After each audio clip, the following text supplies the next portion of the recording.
Day 1 of using the daily incense till I get a shiny Galarian bird. Kicking things off, we have a Garfish. Its IVs were decent. Next was a Sneasel. Mid! Ah yes, my regional. A Tauros.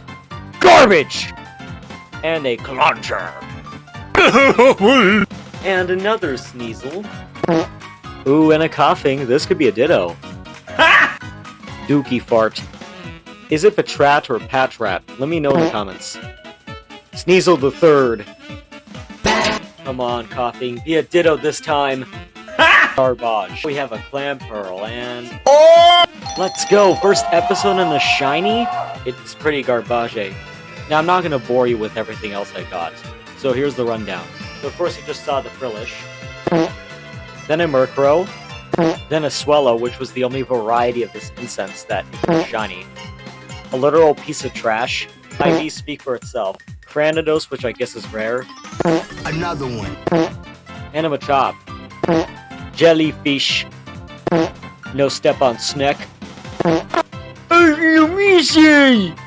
Snow Pig.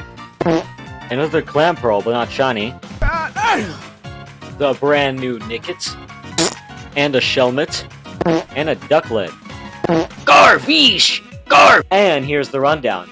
A shiny and 2 rare Pokemon. I'll give this daily instance a...